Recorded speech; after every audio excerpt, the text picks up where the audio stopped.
This mutation is called Blasting Off Again, and it is being played on Void Launch. We have 3 mutators active.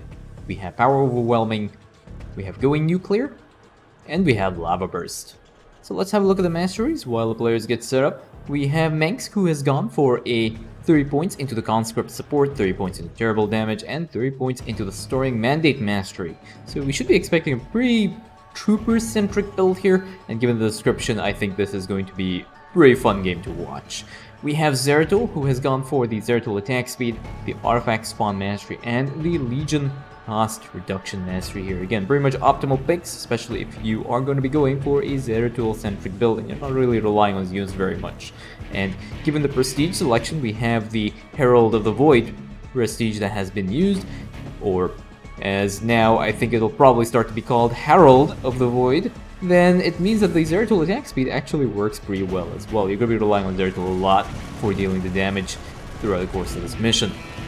Mengsk has gone for the Toxic Tyrant prestige, so doesn't have access to the Nuclear Annihilation, which is somewhat unfortunate because it means that the terrible damage doesn't really get utilized that much here, because the terrible damage only affects the nukes and the Zerg cooldown. So you're not really using, you're going to be relying a lot more on the Zerg cooldown, and obviously no access to the nuke here, so we'll see how this game actually plays out. So let's have a look at the mutators that we have. We have Power Overwhelming, which is probably one of the... I find it enjoyable, but I also find it kind of annoying to play against because, you know, sometimes you get skilled, and if Amon gets a little bit lucky, he will Black Hole Seeker Missile you, which may be a little bit less than ideal when you are playing throughout the course of the game, but Power Overwhelming is probably one of the more difficult mutators to deal with. Lava Bursts, you know, they do tend to focus on your army, and as long as you're paying attention to the map, there should be really no reason that you would end up losing your army to a Lava Burst. The other mutator here is the Going Nuclear mutator, and this one is kind of spammy. It makes it very difficult to navigate around the map and, you know, not lose your dudes and as you are, you know, trying to micro, and sometimes, you know, and you can drop right on top of your army and you could end up losing them regardless of what you're doing. If you are playing with units that move a little bit slowly or have no way of really being controlled, then, you know, you may end up being more susceptible to losing them from random nukes here.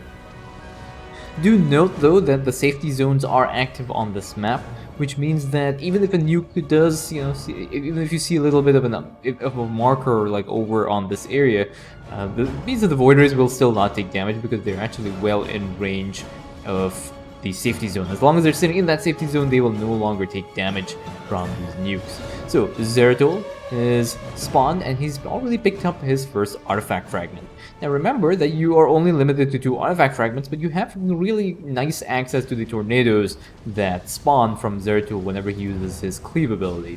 So that is one of the other really fun things about Zeratul, is that it makes a hero unit much stronger, but it does come at the cost of having a, you know, weaker hero units. So Zeratul is going to be putting down some more cannons, and I think his cannons should be safe. They should be well within the range of that safety zone. Yeah, as you can see, Nuke did end up hitting the probe, but the probe is in the safety zone, so no longer takes damage.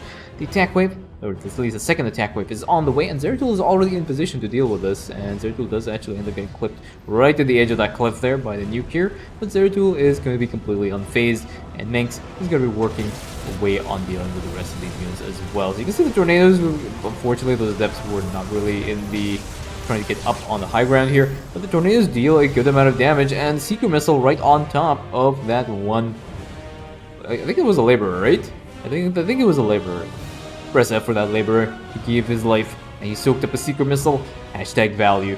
Actually not sure even why the AI casted the Seeker Missile. I guess the Seeker Missile targeting, I guess the Power Overwhelming targeting of its abilities doesn't really obey the standard AI logic. So the stuff that's available on Starcraft2Coop.com is not going to be followed when you have the Power Overwhelming mutator. I think the Power Overwhelming just randomly selects a target and casts whatever's there. You could have random dudes already just getting randomly Yamato'd.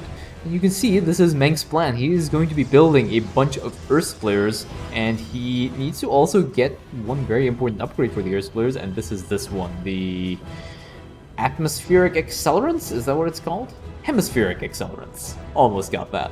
But that one is going to allow the Earth players to really increase their range. The range is already pretty solid as is. I don't know if the range marker gets indicated, but yeah, you can see the range marker already is covering this whole area here. I think without the upgrade, I don't think it can hit this other warp conduit here, and definitely cannot hit the warp conduit that is over here just yet on the northern side. But I think with that upgrade, he should be able to cover up pretty much everything. We have a Contaminated Strike that gets dropped right on top of this attack wave, and this will basically wipe out the weaker units and the hybrids as well. Actually, the hybrid destroyers also end up getting wiped. Zeratul on the front line here, and he's going to clean up what is left of that shuttle. Not before the shuttle ends up storming Zeratul, and Zeratul is already now in position to deal with that last hybrid, which was at a sliver of HP, but very nicely handled. And over here, we have a bunch of point defense drones that were casted by the power overwhelming enabled units. And these things will actually remain as an attack wave until it gets cleared out. But Mengsk is going to be building, I think, a little bit more. What is Mengsk producing right now? He's just producing a bunch of troopers, and he's going to be loading them into the Earth Flares. So he wants to get that extra attack speed buff that the Earth Flares provide, and as long as you have dudes inside them, you will be getting a little bit of value from that as well.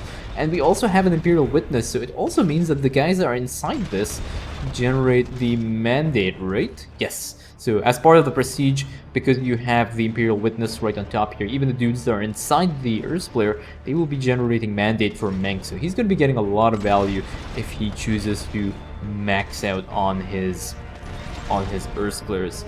So you can see, unfortunately here, the Earth Flares are just outside range. So at least these ones. So he's going to be putting some more Earth Flares on this side as well, and these ones will be more than enough to cover the range of the... Where are the markers? Yeah, you can see the markers actually go off the map, so they are well within range, and Mengsk should be able to easily handle this. There are going to be a few more Earth shots over here. Those Void Rays, unfortunately, will not end up dying to the Contaminated Strike, I don't think. They are going to be a little bit more tanky. Over here, another Contaminated Strike, and those ones should be able to take off the Phoenixes, and Zeratul is going to end up cleaning up whatever's left of the attack wave as well. Over here, there is going to be a Harass Wave that will be spawning, and the Harass Wave will be moving towards the Science Vessel as well. Well, I think the Harass Wave was actually dealt with here. So Mengsk now just has to shell away at the air units here, using the Contaminated Strikes to just weaken the enemy forces here, while Zeratul cleans up the rest. And you might think, why is Mengsk going Earth Flares here? Especially when you're dealing with air units. It's just to demonstrate how strong this prestige is. I have mentioned on my stream that I am on non-speaking terms with Contaminated Strike, and that happened right after I fired the Contaminated Strike at an attack wave, and the Contaminated Strike actually hit everywhere but the attack wave itself. And I was reasonably salty, and therefore that is why I do not use this. I did not use the ability, but that grudge may disappear eventually at some point. I still have a grudge right now, but you can see how Contaminated Strike can be reasonably effective when you do not get completely shafted by RNG. And Mengsk having absolutely no problems handling the hybrids as well as some of the attack waves, and he's getting a lot of mandate generation purely from putting his dudes inside the Earth Flares. So he is at currently supply camp. I think he could get away with adding just more and more Earth Flares now to be able to cover more than enough of the total area. Now, if you are interested in what the numbers are for ideally how many Earth Flares you need to cover a certain percentage of area, at least the most likely percentage, you can check out the Mengsk Commander page on Starcraft.coop.com. There is a huge amount of data that is present on that page, especially regarding the Earth Flares. I think it's called Mengsk Earth Flare Calculations. There's even a video on this channel that explains how I got that data.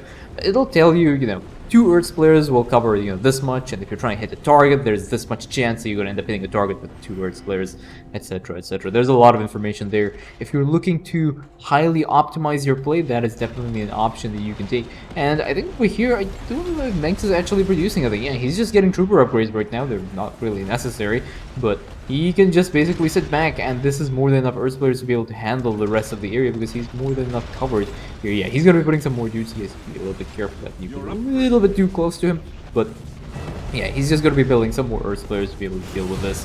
And now we have another Contaminated Strike right on top of it. This will take out the wave, and I think all that is left will be the shuttles. The shuttles will be taking a little bit of bonus damage as well. Hybrids are still alive, And I think there's going to be another Contaminate Strike right on top as well. And this will actually weaken all the hybrids as well as the Phoenixes. The Phoenixes will actually disengage from the shuttles. So one thing that is interesting about Contaminate Strike is how it interacts with the AI. So as of this patch, and as of all the patches that were there, the AI, when it spawns an attack wave, the attack wave gets one command. It gets a move command towards the player's base, or towards the player's army, or towards a specific target. When you use the fear with the Contaminated Strike, it causes the AI to lose that attack command, because it kind of works the same way as a fear mutator that you have, where it disables you, like your units get disabled, but then they lose all their commands. The same thing happens with the fear from the Mengsk Zeratul as well. So what you can actually do is, if there's an attack wave that has spawned, you can use Contaminated Strike on top of this attack wave, and then you don't have to deal with the attack wave at all, because once the attack wave gets unfeared, they no longer have their move commands, and they just basically sit there and not really do anything. They just have themselves spawned over there. And just take a look at Mengsk's Imperial Mandate generation. He is up to 380 mandate generation. That is absolutely insane. 380 mandate every 240 seconds. This guy can basically spam his Contaminated Strikes pretty much, I think, off cooldown right now. And that is purely from the value that he's getting from his prestige. And also there's no Imperial Witness over here. So he's not even getting the maximum amount of mandate that he could theoretically get. If he put another Imperial Witness here, he'd be getting some more mandate just purely from those troopers as well. And now he's going to use a Contaminated Strike. That one is a bit of a whiff, because I think the attack wave decided to change direction. And I think the shuttle may end up going down, actually.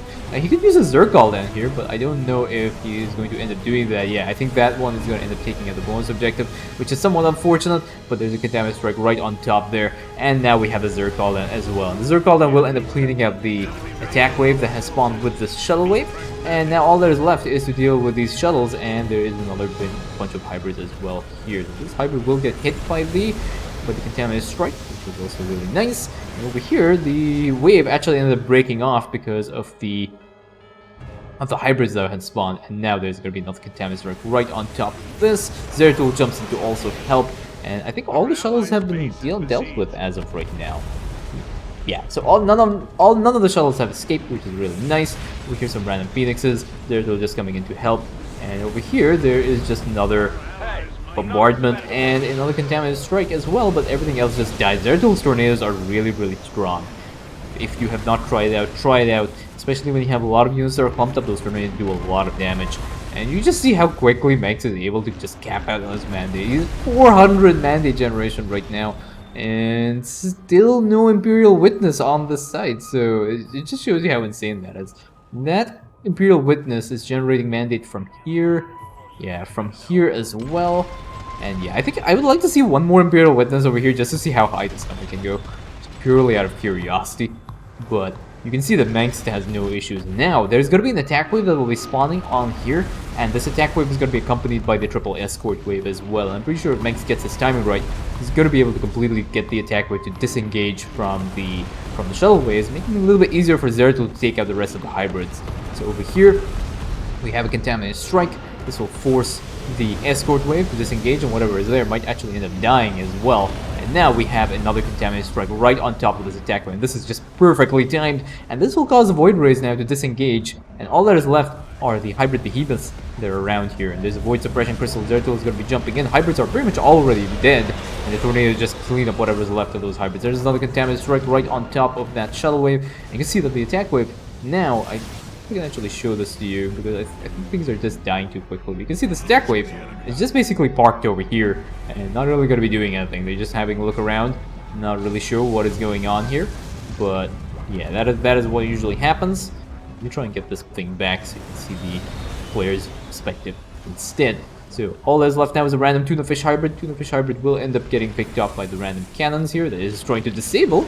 And it has casted actually an Irradiate on those two laborers, which is also somewhat unfortunate because those laborers have given their lives, again, to the Emperor of the Dominion by sacrificing themselves and absorbing one of the Irradiates and one of the abilities that the Hybrid can cast. Now we have the Earth Waves are turning over here. They want to try and get that other bonus objective. That bonus objective was lost. I think it was just a misplay. So it's no real big deal. You can do the bonus objectives, completely, and now there's another contaminator. Look at the area cover of this contaminator. It just hits everything. So all these things are pretty much going to end up dying. I think the carrier will end up surviving though. I don't know if the carrier will die that quickly. I think it may. Yeah, it'll end up aggroing the science vessel here. Zeratul will need to help if he wants to try and deal with this. There's also High Templar. There's another contaminated strike here. Next contaminated strike will actually hit the carrier, and I think this may end up wiping out the carrier as well. And now we have the next shuttle spawn that is coming up, and there will be a harass wave that will be moving towards this bonus objective. And like I said, like Mengsk is dealing with an air army right now. So if you're dealing with a ground army, you'll have a much easier time. And he seems to be doing okay as well. Phoenixes can't really deal with anything. There's going to be another contaminated strike here, and that is going to end up hitting the rest of this wave. And actually, this was a really nice shot. I think he got everything here that can be hit by that, and Zeratul is just going to clean up the rest of the hybrids with his tornado abilities. And now we just have a bunch of shuttles, fish hybrids, a bunch of Colossi as well. Carrier has been cleared out by the contaminated strike, just to see the amount of damage. And now we have the Zerg call down that gets dropped on top of this shuttle wave, and this is going to be able to clear out the rest of these hybrids. Zeratul jumping in as well, focus firing down the shuttles. Shuttles will end up getting cleared as well, and now only thing left are a few hybrids here, but the Mutalisks are able to clear that out without any issues. So all in all, really good here. Mutalisk is sitting at the level 1 attack and armor upgrades. And as you can see that these level 1 attack and armor upgrades may actually diminish in armor and weapons. So yes, your Mutalisks do get, your Zerg calldowns get the upgrades from Mengsk's engineering base. So, especially if you're playing Mengsk now, he's pulling a lot of resources, he's supply capped. You might as well just invest in your upgrades. Let's go for one Sky Fury, which is kind of interesting. I'm not really sure why. I think the idea is maybe just in case he is unable to deal with the shuttles, he has a little bit of a backup to snipe these shuttles. I think that is what his plan is in the rare scenario where he might need it, or in case his ally, gets wiped, he does have a chance, he has a way of dealing with the shuttles, which is really nice. Always playing proactively and always thinking about the current state of the game, and always thinking about like what could happen that could make you lose the game, is one of the signs of someone who is one of the signs of good co-op play. Is it doesn't matter how far ahead you are in the game, always think about what could happen in the game that could make you lose. Like there's a black hole, random black hole here, and one of those Sky Furies already gets cleared out. And I think those other ones, I think the Sky Furies, they were a little bit too close to getting engaged by the attack wave, but not really too much of an issue. There's another contaminant strike right on the bottom. Look at mandate, look at Mengsk's mandate generation, 400 and almost 420 mandate generation per minute, or per 40 seconds, I think it is. Yeah. It's absolutely insane. Those shuttles are still going to be trying to escape. Zeratul is trying to duke it out here, but I do not know if there's anything over here. Zeratul actually picked up the last set of shuttles here. 2 more shuttles left, and both those shuttles end up going down. Over here, there is another contaminated strike. I don't know if those shuttles actually might end up escaping. I think those shuttles ended up warping away, and over here, those shuttles also, I think, ended up warping away. And no, actually, those ones get cleared by Zeratul. So yeah, only 2 shuttles escaped on that side. I think that was somewhat unfortunate, but those are all the shuttles done. That is GG.